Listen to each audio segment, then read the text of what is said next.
Vérité maquée c'est Niki, grâce et grâce. Vérité maquée c'est Bika.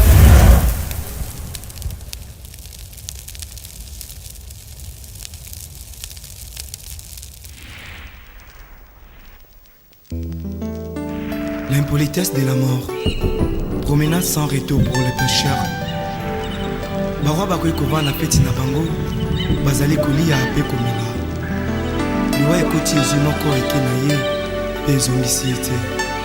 Oh liwa. Eyebi bakondi te. Eyebi semame. Oh liwa. Eko tatola. Makita. Sukaya bomoi na motwe. Oh oh liwa. Eko banzaka. Basekele nyonso ye. Sukaya bomoi na motwe. Yango bakumisaka te. Soki moto na kupite. Poto yebite. Basekele nyonso ekobima. Yango baloba te. Soki moto na kupite. Poto yebite. Basekele nyonso ekobima. Oh liwa. Eyebi mbongo te. Eyebi bapokwe te. Eyebi babalani te. Ezalaki na roi moko très puissant sur la terre. Azalaki na mwana na ye alingaki mingi. Kombo na ezaki Re Soleil. Alikaki ete soki akufi ipale mwana oyo ayingela na bokonzi na ye. Mokolo moko balali mpe balamuki. Mwana oyo akufi. Oh liwa eyebisi mabe. Soki liwa ebaki mbongwe. Ebarwa bakufaka te. Barishe bakufaka te o. Nebakondi bakufaka te. Soki liwa ebaki mbongwe. Nepapa nanga kufaki te. Mama nanga ya kufaki te o. Yaya nanga ya kufaki te yaya. Oh liwa yaya. Eyebi mbongo te. Eyebi konseye te o. Eyebi kolibisa te. Eyebi helaka te o. Eyebi se mabe. Eyebi se mabe. Soki liwa ebaki minduke. Nde basoda bakufaka nte kolo. Nde bakufaka te. Soki liwa ebaki masanwe. Nde bato masano bakufaka te. Yaya. Nde bakufaka te papa. Oh liwa e. Eyebi kolata te. Eyebi honere te o. Eyebi bolamu te.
Mana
Claudinho, o mano é bonito, ô Claudinho.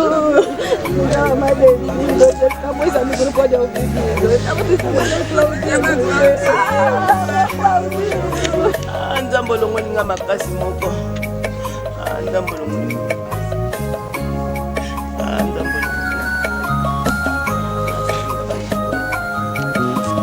Masalinga bajibu na mwana ngayo. Et personne dans le ciel, ni sur la terre, ni sous la terre, ne peut ouvrir les livres ni les regarder. Quand j'ai pleuré, beaucoup de ce que personne ne peut trouver digne d'ouvrir les livres ni de les regarder. Et l'un des veillards me dit, ne pleure point.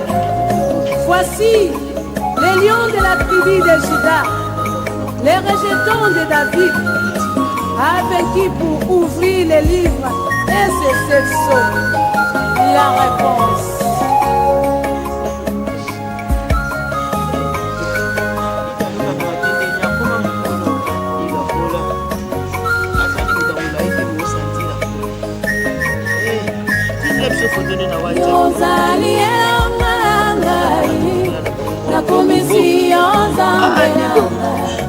Mama na yo mokonzi na Yesu Yahweh mama Yahweh Mates na ngaye Mates kusali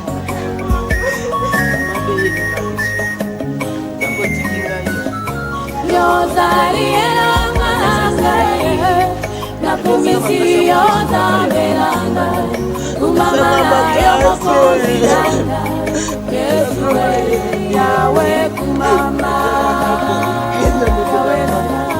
bato balakisaki ngai bolingo na mokili nezalaki nde yango te kasi na nzela na yo nde namoni yango ya solo okabaki bomemoko yozali libanga na talo libanga babwakaki na batongi yango nde likonzi ya ndako Yesue yawe kumama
Ezana batebele situ na génération otozali. Há muita gente pior nessa geração que estamos. Omona ebisi mwasi to mobali na ye na ke na ebembe. Talvez vai dizer ao seu filho, mulher que foi a óbito. Bautu na ye ebembe ngoma mbeleka kindenge nini. Pode botar como é que foi a óbito. Muto akufi kombo na ye nani. O falecido como foi chamado. Akufa kindenge nini. Faleceu de quê?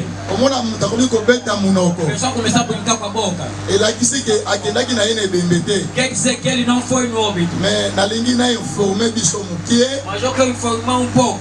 Eloko nini emeni ndeko na biso. O que levou o nosso irmão? Mais Primeiramente, on itolba ndeko oyo alali. queremos dizer o irmão que dormiu. Ozalaki yaya. Que é irmão. Ozalaki leki. Que é menor. Ozalaki noko. Que foi tio. Ya bandeko ebele. De muita gente. Abengamaki na kombo ya Martin. Foi chamado o nome de Martin. Mais conhecido na Colorado Dido. Mais conhecido como Dido. Abengamaki na mingi na kombo Dido. É conhecido como Dido. Azalaki papa. É pai. Ya bana mine. De 3 filhos. Pe atiki zemi mosi na boti E te. deixou mulher com gravidez que ainda não nasceu. Na ebi ke soki oke na ndako. Sei se você ir em casa. Batuni yo ebembo uti. Te perguntar ao óbito que você foi. Mutakufi kombo na ye nani. Que faleceu, qual é o seu nome? Kombo elaki Dido. É chamado Dido. Azalaki papa ndenge yo nanga tozali. É. Batuni yo eloko etungi shit. Ndeko eza nini. O que incomodou esse irmão? Ndeko na biso Dido abelaki te. O nosso irmão não adoeceu. Ndeko na biso Dido babomaki ye na babandi te. Também não foi assassinado pelos bandidos. Mais loko esali ndeko na biso akufa. Mas que fez com que nosso irmão morresse. Ezali accident. É acidente. Accident nde moto ebomaki bato tokie na camion. Foi atropelado pelo caminhão. Nde yango ezosala lelo te. É que fez com que o irmão esteja hoje dentro do caixão. Donc abelaki te. Ele não habitou. Donc soki ozongi na ndako Se você regressar em casa, kozanga likambo ya koyebisa bato te. não falta o que dizer nas pessoas. Kebembe touti. Que óbito que saímos, Ndeko na biso akufaki na accident. o nosso irmão foi morto pelo acidente. Donc ti tokoma 11 juste. Até chegar 11 pontos, Il faut tokunda ye. temos que enterrar. Parce que komama Porque está escrito, touta na mabele temos do pó tokozonga na e mabele. do pó voltaremos. Hoje o dia do nosso irmão chegou.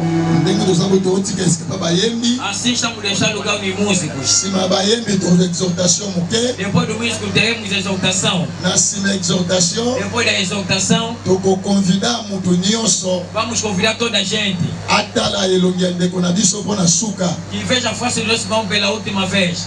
mpo topesa ye mbote ya suka. Para lhe dar últimas saudações. Nde tokozwa ye totie na camion plus ou moins 11 heures juste.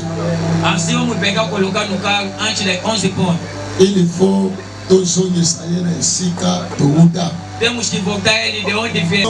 Deus esteja conosco. Topesi bino merci mpona kolela na biso ensemble. Temos agradecimento por estar junto conosco. Nayebi ke nyonso ekoleka malamu. Cette église Enquanto a igreja está deixando o programa que temos na mão do Senhor. tosambeli nzambe papa na biso na lola topesi yo un grand merci mpona moment oyo bibelobi oza maître ya temps mpe ya circonstance se nzambe alola yango nde esangisi biso kati na esika oyo kolo tozobandone ntango oyo na sa loboko na yo tika molimo na nzambe atambwisa biso nyonso ekoleka kati na esika oyo eleka na sa gloire na yo na kombo na Yesu Kristo nde tobondeli bongo. Amen. Amen. Amen.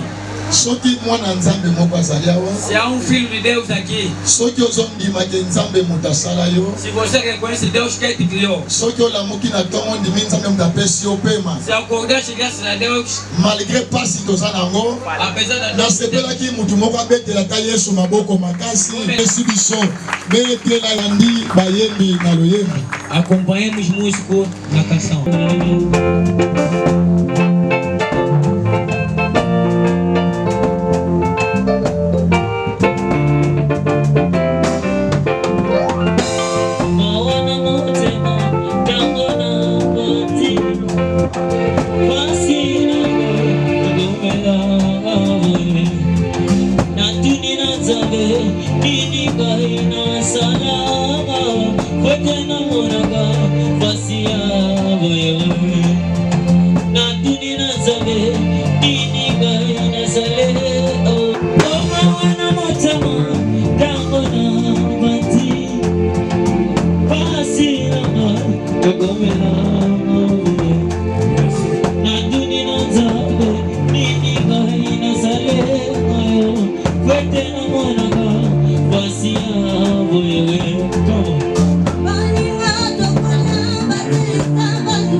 Komona Yesu sema moto mwana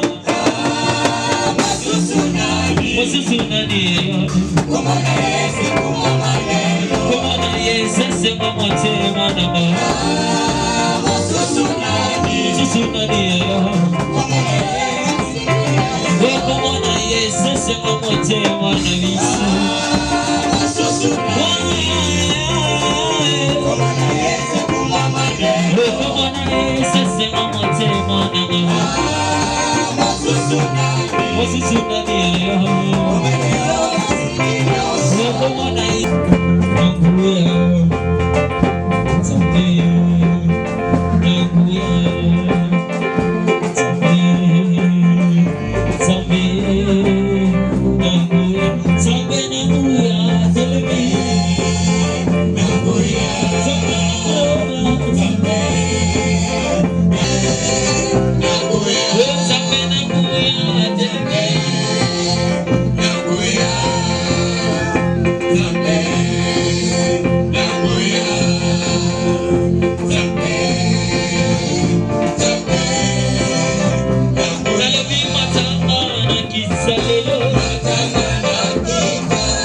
Yesu nambaye kole kwasi sabomeme sako Yesu posena haliye kedela tonene seko malo kita tamabe matako mogo ya Yesu ibe moise kasami bosangiye mogo ya matamana kita oyo sali tepena na samosa yo boye nonekata na mana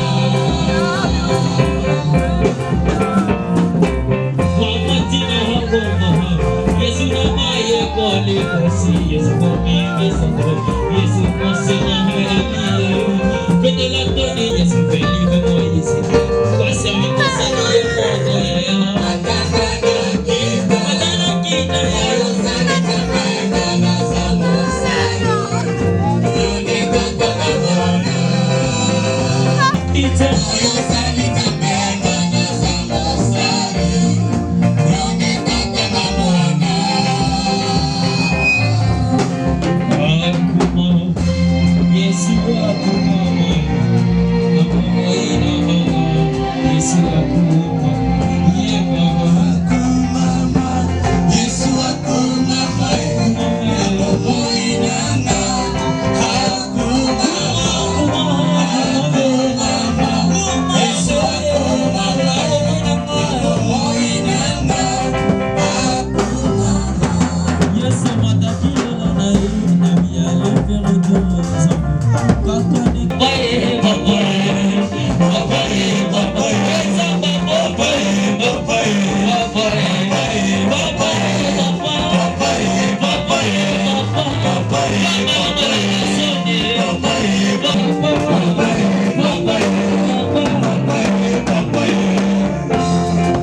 babwakaki na batongi yango nde likonzi la ndako Yesu yawe kumama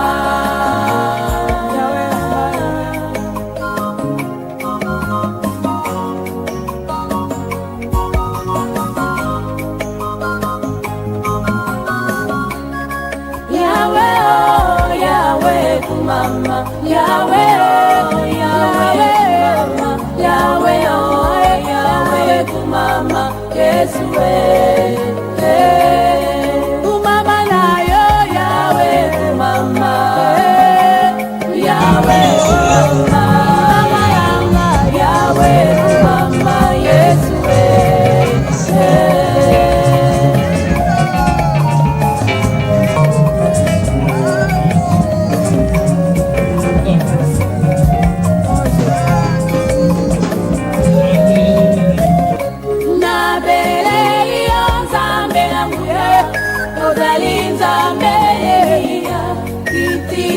moto na yo papa bangu na basamba Yahweh kumama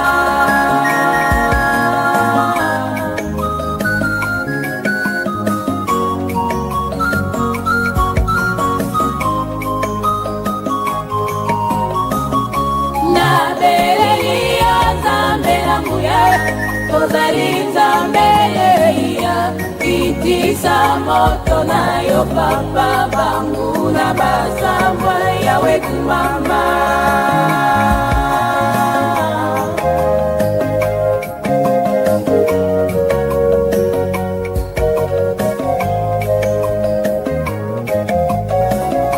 hata bapingi batoli hata batongi bateli na lapinda ina Yesu nakoki kozonga sina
Zamena bamoy kala eyamela baoyo tolandi yo nkolo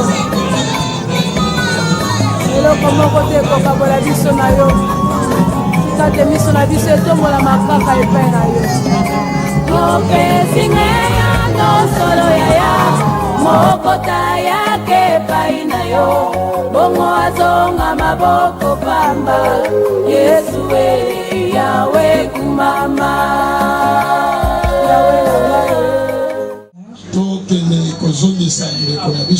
para devolver o nosso irmão no seu último lugar.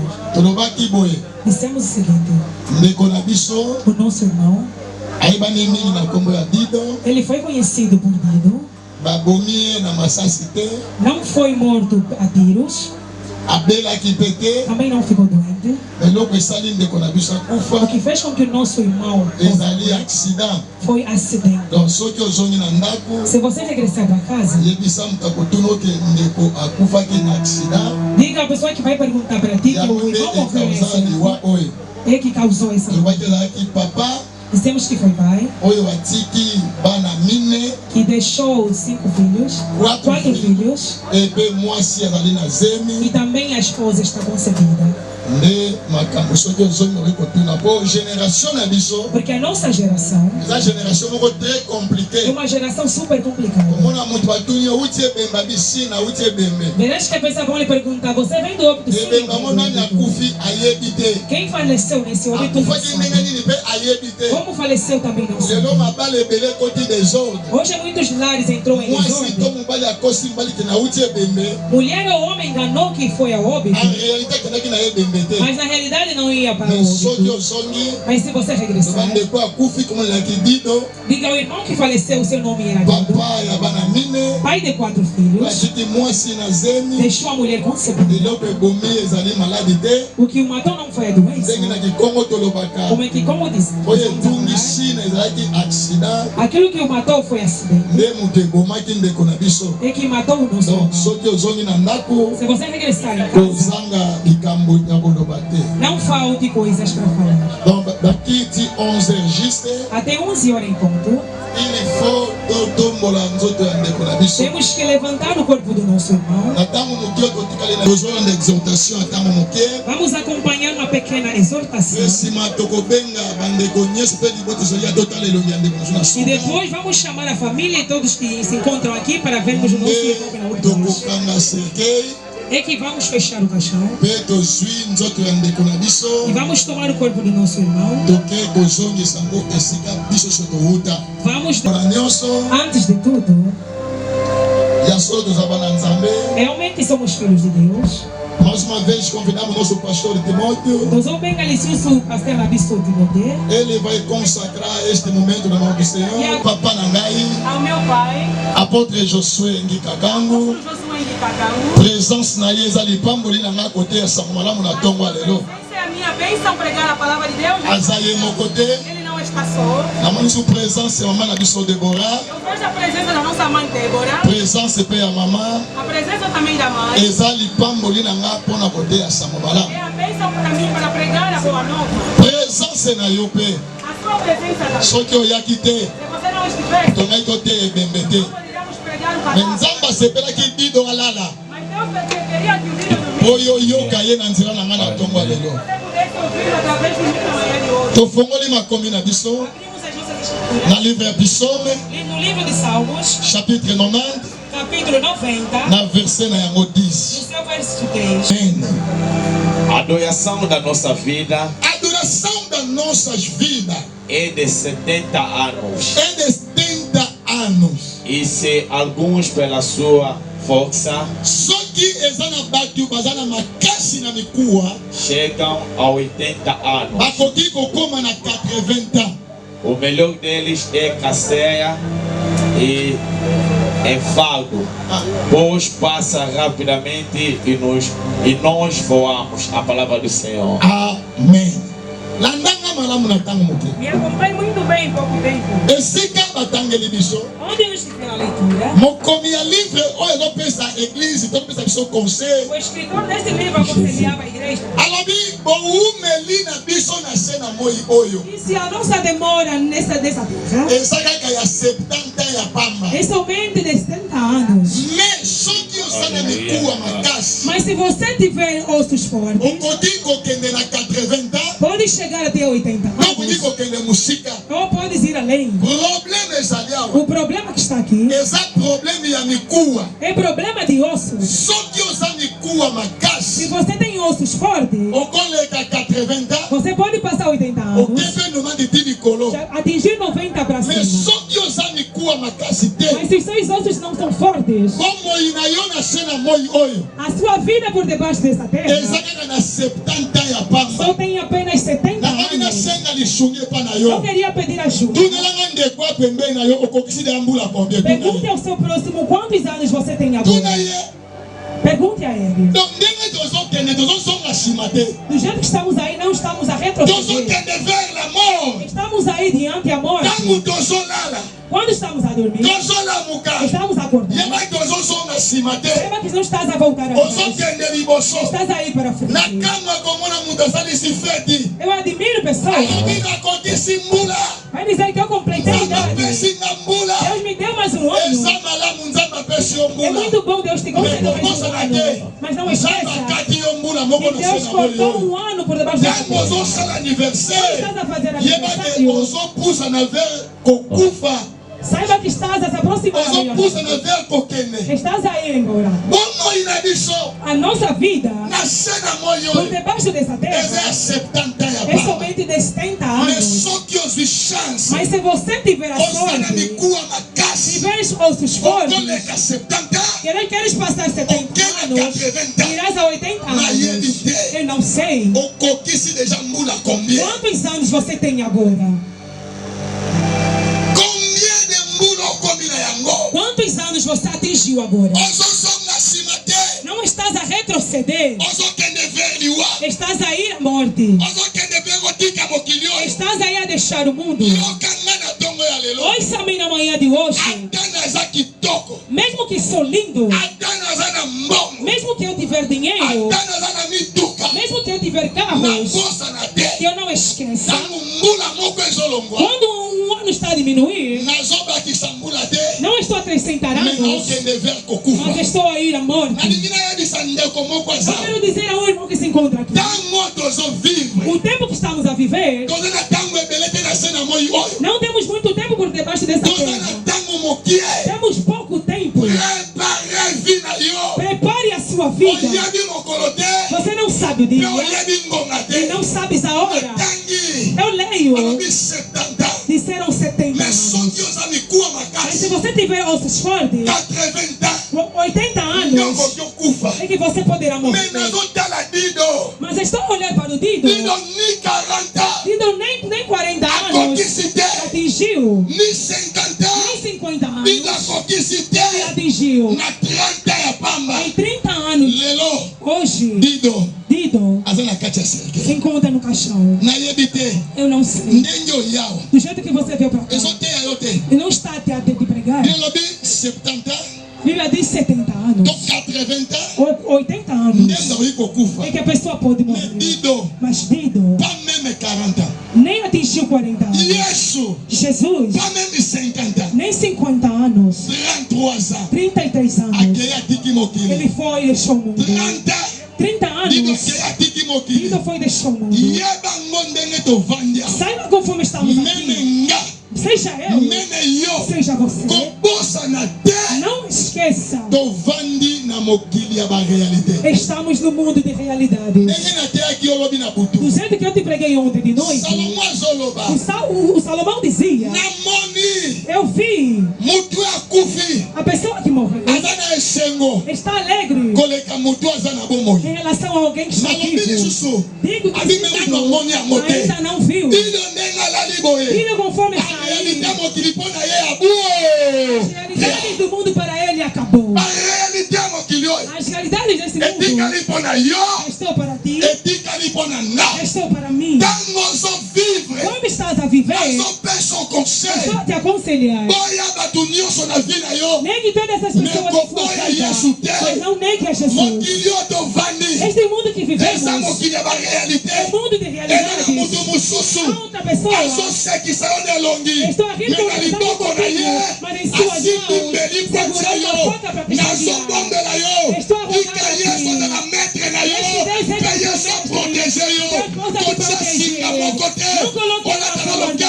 Você pode usar a cintura para te salvar. O que morre, mas Jesus morreu no primeiro dia, no segundo dia, no terceiro dia ele ressuscitou. Ele se encontra no setor da terra. O campanário morre, a corda arrebenta. O mundo que estamos a viver é mundo de realidades. Essa pessoa que morreu, ele vai fofocar a quem? Para ele acabou. Para ele, mesmo que nós choramos, ele vai se alegrar mais. Estiver onde se encontra, e vive no mundo de fofoqueiros e de fofoqueiras. Eu ia a um óbito.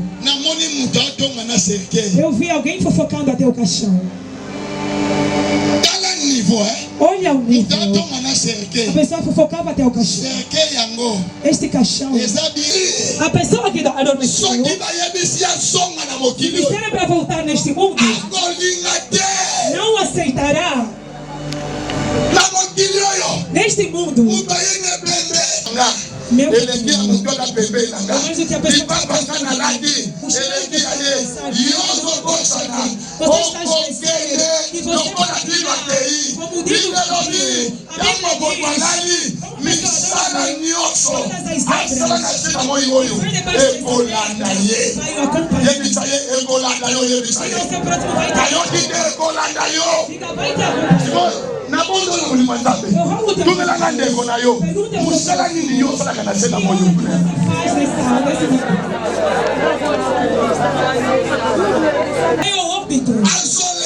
estava chorando, estava se jogando no chão. Talvez ele que fez aquela coisa.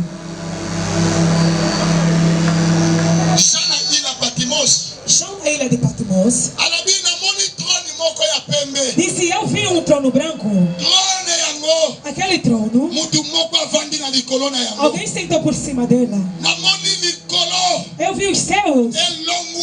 Saiu. As nuvens também saíram. Eles tomaram livros. Colocaram diante da mesa. Estavam a julgar cada pessoa segundo as coisas que estavam escritas naquele livro. Eu disse: é Deus. Afinal, tudo que o Senhor tem escrito. Disseram até os reis, até os pastores, até os ricos, até os pobres. Julgavam a cada um. As coisas que foram escritas na sua página. Do jeito que Mano Dido está dormindo, é do mesmo modo que eu vou dormir. É do mesmo modo que você. Agora, se chegar na sua página, quais são as coisas que irão de ler? Do jeito que você está, você tem conhecimento. Você pode enganar o seu pastor. Se eu sou uma filha boa, é muito bom. Você pode enganar o pastor. Que você reza. É muito bom. Mas tem duas pessoas que não podem se enganar. Você pode dar dízimo na igreja. Você pode dar oferta na igreja. Mas tem duas pessoas. Deus Pai do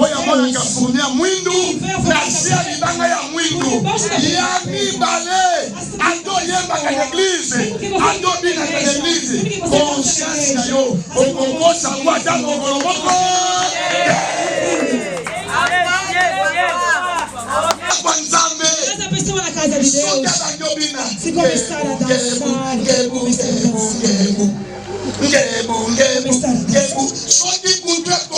se a noite chegar, de manhã não tem carro de dia não tem carro, mas quando toca de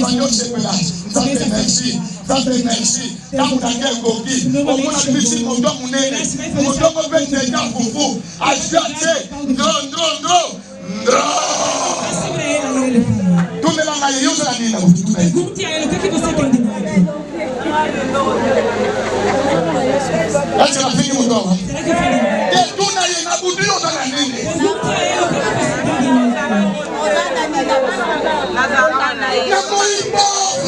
De dia pobre, mas de noite rico. De dia nem carro se tem. O pão para comer não tem. Um dia meu sobrinho perguntou: Tio, eu sou rico. Eu disse: pode traga o dinheiro de dia estamos a sofrer. Eu não sou rico de dia. Eu sou rico de noite. Só procura dinheiro de dia.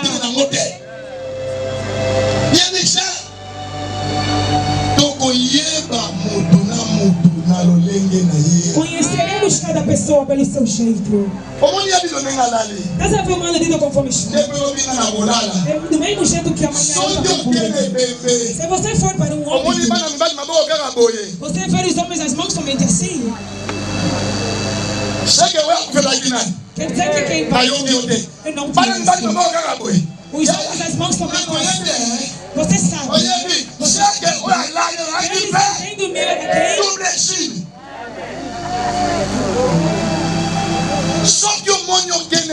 Se você vê que você for para um homem, as pessoas estavam fofocando até as vezes. Estavam fofocando até as vezes. Quer dizer que grande fofoca.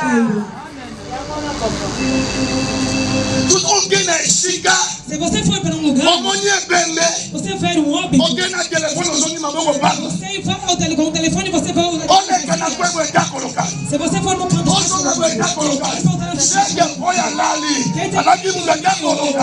era também a pessoa que colocava as pessoas.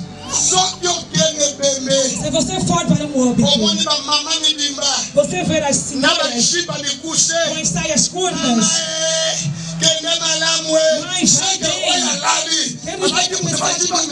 Era a pessoa do modo de mini saias. Eu rogo aqui. O momento está é importante. Diante de Deus, você não mostrará algo. Diante de Deus, não vai mostrar os seus vícios. Diante de Deus, não vai mostrar as suas ofertas. Vamos fazer isso no livro da China. Aquilo que eu faço, você vai sair. Brinque com qualquer coisa na vida. Não brinque com coisas de Deus. Deus está nos deixando para mudarmos. Se você não mudar, vai se notar no dia do seu funeral ou no dia do meu funeral. Você só faz chorar as pessoas. Aqui em Angola, não há mulher do outro, não há marido da outra. Olha Talas. A pessoa com quem você não enxerga, tudo que a pessoa se semeia oração, porque a oração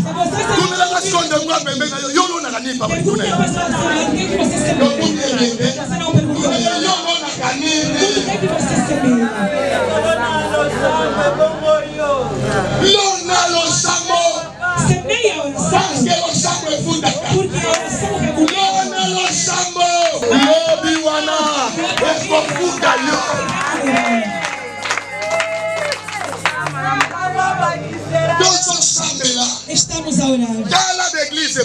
Olha a igreja cheia. Hoje congregamos hoje 450. Hoje 600. Deus foi louvado. Mas se Jesus não aquela igreja será que irão ou ficarão?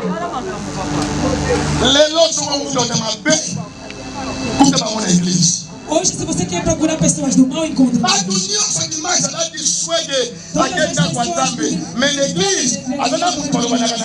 na igreja tem pessoas com quem não se fala. No dia que eu vou falar com ela, no dia que vão me levar para o cemitério, ele vai falar mais. Quer dizer, na Bíblia,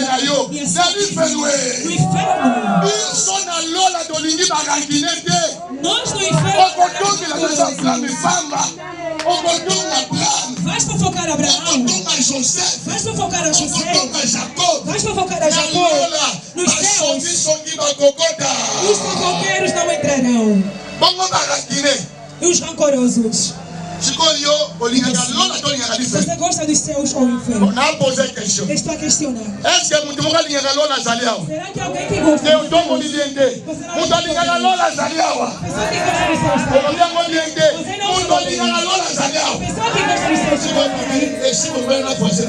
Agora pergunta ele. Você se entende com seu vizinho?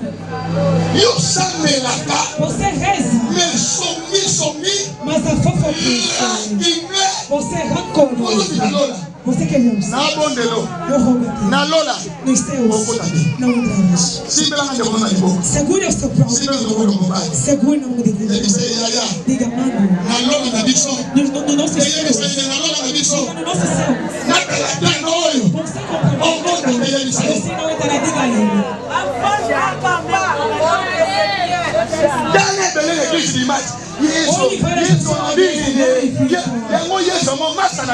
Agora se Deus é seu amigo,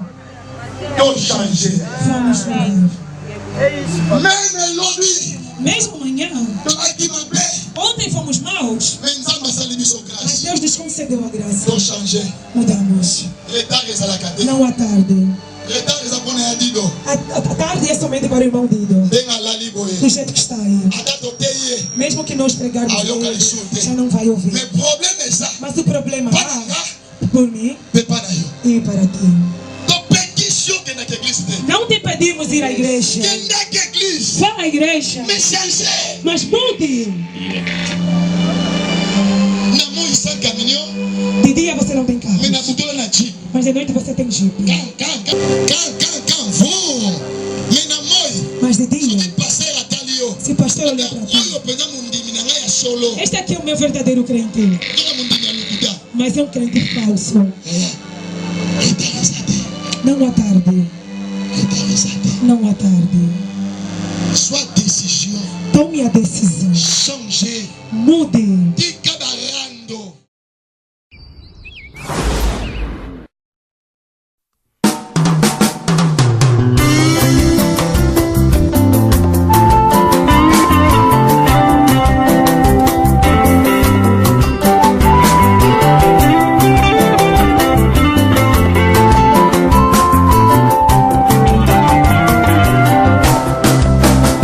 Sama mbote wa izo vanza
Estamos convidando os pais do menino. Se tem algo a dizer, acompanhamos os pais.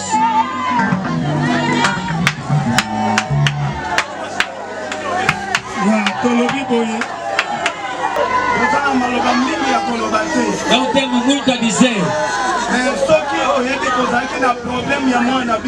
Mas sabe, se tivesse problema com o nosso filho, ou ele tinha problema consigo, depois do funeral, vem cá se encontrar conosco. Todo problema. Talvez você tenha dívida dele ou ele tenha dívida seu. Estamos a integrar. Quando regressamos, vem se encontrar conosco. Pedimos que vamos com a paz e regressamos com a paz. Que Deus esteja conosco. Convidamos homens que pegam o corpo do nosso irmão. A irmã, vamos deixar espaço.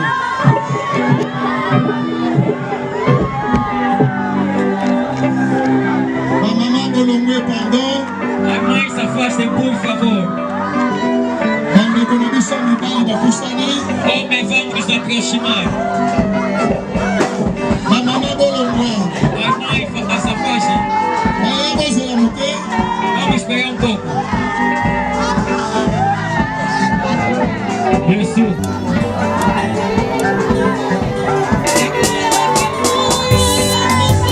nakosala nini mpo na nzoto nanga nasili kosala mpe nalembi nzoto yosengaki ngai masanga nzoto napesaki yo yolingaki bilamba ya motuya o nzoto nasombelaki yo yolingaki basapatu ya biere nzoto nalatisaki yo lelo yokei na lilita nzoto natiki yo nzoto nzoto nanga nzoto oyekisinga esoni nzoto nanga nzoto oyekisinga esoni nzoto napesi yo biloko mingi nzoto yokei na lilita yopesingaka melisite na maso nasaleli yo yopesingaka melisite na maso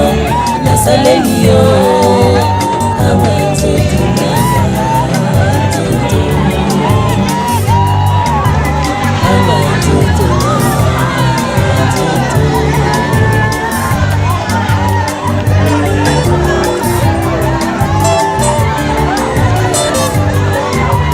nasalaki nini mpo na nzoto vraimen nasili kosala mpe nalembi dolar franc efa etikali pamba anzoto tobanda mpe molato yango kala nzoto esilaka te o bamama balataka zikida nzoto kanisa nanu batelefon ntango epanzaka nzoto kanisa nanu benisho ntango epanzaka nzoto kanisa nanu modela afo ntango erenyaka nzoto kanisa nanu tokomi kolata bashumaku nzoto yo kaka na nsima tokomi kolanda bamamba nzoto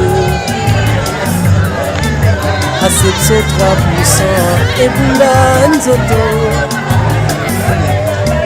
tokomi kokata budi derrière nzoto yo kaka na nsima tokomi kokata bara nzoto yo kaka na nsima tokomi kolata bakolo nzoto yo kaka na nsima tokomi kotiesa baplante nzoto yo kaka na nsima tokosuka wapi nzoto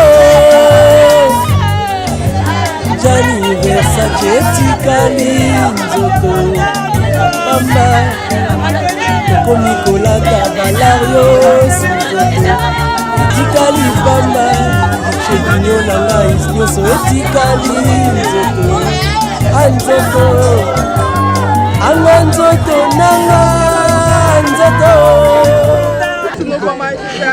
Chegamos no momento que queremos enterrar o nosso irmão. A Bíblia diz do povo iremos e do povo regressaremos. Esta aqui é a fase final de toda a pessoa. Um dia, Jesus com seus discípulos, ele questionou a eles. Disse, o que é que as pessoas dizem que eu sou? Um disse, tu és um João Batista. Outro disse, tu és um Jeremias. Outro disse, és um dos profetas antigos. Disse sim, isso aqui é o que eles acham. E quem vocês acham que eu sou? Cada discípulo. Quem lançou a resposta que poderia dar. Mas Jesus, Pedro levantou o seu dedo. Disse, Senhor, tu és o Cristo, o Filho de Deus dos céus. Jesus olhou Pedro. Disse, Pedro, não é água e sangue que te revelou aquilo que eu sou. É o meu Pai que está no céu. É que te revelou aquilo que eu, Jesus, sou. Por isso, você, Pedro, por cima da pedra, é que eu vou edificar a minha igreja. Seja as portas dos dias de morte, não se levantará contra a minha igreja. Sabemos o caminho de onde nós viemos, mas o caminho de regresso é este. Amém. Conforme o dia é do mesmo modo que eu e tu entraremos nessa cova. Do jeito que estamos aqui todos nós, estamos a chorar do dia. Sim, é verdade. Mas se disserem que fique, nós vamos. Mesmo que você o amava tanto, não vais ficar. A única pessoa que restará contigo é o Jesus Cristo. O momento de aceitar é esse. Esse aqui é o tempo chegou. Temos que pegar a mãe de um dos seus filhos. Estás a chorar muito a Dido? Fique aqui com Dido. Ele pode ficar às 12 horas. Pode ficar às 13 horas. Pode ficar às 14 horas. Pode ficar às 15 horas. Vai ficar às 17 horas. Ele vai começar a olhar essas pessoas antes que 18 horas. Ele vai saltar essa parede para deixar o Dido só. Mas Jesus não nos deixa. Jesus não nos abandona. A mãe pode te deixar. O pai pode te abandonar. Mas Jesus nunca irá nos abandonar. O final da pessoa é esse. Hoje o Dido. Amanhã será eu. Amanhã serás tu. Amanhã serás tu. Será que se o teu dia chegar, vais restar com Jesus? Aleluia, na Yesu.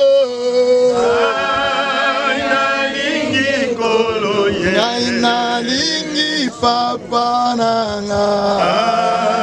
Aleluia, na Yesu. Senhor, tango ekoki. Senhor, o momento chegou. tolingi tokotisa nzoto oyo na kati ya liboso tokabi tango oyo na maboko na yo. Entregamos esse momento em tuas mãos. Zala nzambe kati na biso. Seja Deus dentro de nós. E rituel oyo eleka na kimia. E esse ritual que passe com a paz. Soki eza na moto moko. Se há alguém asalaki mwana oje que fez uma brincadeira com esse menino, por detrás de nós, que possa fazer sair a sua alma, que possa derrotar, porque disseste ao Pedro, te entrego a chave, tudo que vais abrir na terra, os céus também será aberto, tudo que vais fechar na terra, os céus também será fechado.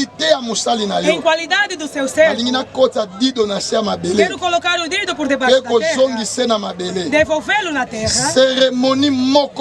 Nenhuma cerimônia da noite que tenha poder por cima desse corpo. Nenhuma cerimônia das trevas tem autoridade por cima desse corpo. Estou a ordenar, do jeito que estamos a te colocar na cova, todo pau que vão colocar por cima da cova, que não se abre, do jeito que seu ouvido está fechado, você negou ouvir a sua mãe, você negou ouvir ao seu pai, qualquer pessoa estava querendo te chamar, porque você morreu prematuramente. Não saia, em nome de Jesus. Estou a proclamar, em toda a cerimônia que vai acontecer de noite, para fazer sair a sua alma, que possa brincar com ela, em qualidade do seu servo. Eu sei que onde os seus se fecham, eu também sei onde os seus se abrem. Estou a dar a ordem, este corpo não sairá, a sua alma também não sairá, em nome de Jesus. Toda pessoa que fez a cerimônia, que ficou com a derrota em nome de Jesus, e a sua alma descanse em paz em nome de Jesus. A pessoa que vai chamar que você não possa ouvir, toda a cerimônia que não aconteça, em nome de Jesus Cristo, que é o Senhor e o nosso Salvador. Assim dissemos. Vamos pegar o fio. Vamos tirar aquela maçã. Antes de entregarmos a palavra ao pai ou à mãe, vamos pegar o fio e vamos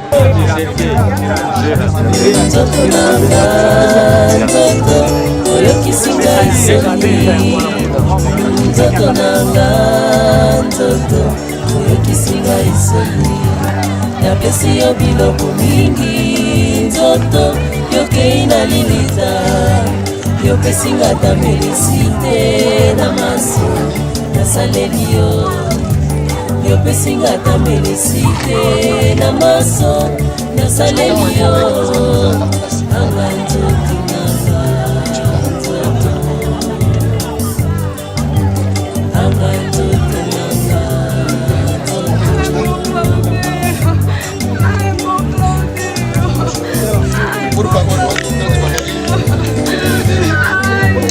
ntango ya kokende na ndako ya Nzambe nzoto yo okolemba mpona kotala baninga na mpasi nzoto yo baraison kasi feti yo wana liboso nzoto sikoyo yo wana bake kofunda o nzoto na liboso ya Nzambe mokonzi papa nzoto nana koloba nini wana yo na mabele osi okola na yo nzoto nana kosamba nini nana welaki bisengo ya mokili pamba lino na nga moko azalaki kolinga o nzoto nanya kolata matanga na nga banani bakozanga nzoto nzoto mwasi na nga nani akozwa nzoto anzoto anga nzoto nanga nzoto nzoto nanga oyokisinga isoni nzoto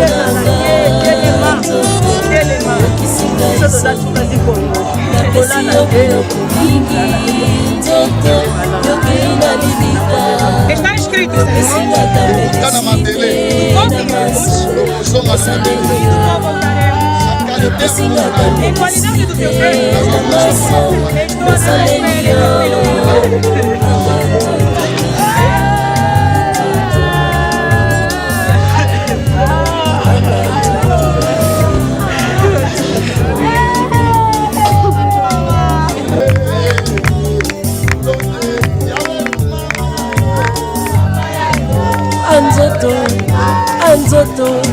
Anzoto, loto suki wapi, touta na mabele, tokozonga mabele, nzoto loko pamba, yoano bandi kokola, nzoto tenda lisusu, nzoto nengo ningaka, nzoto sala fiere, anzoto.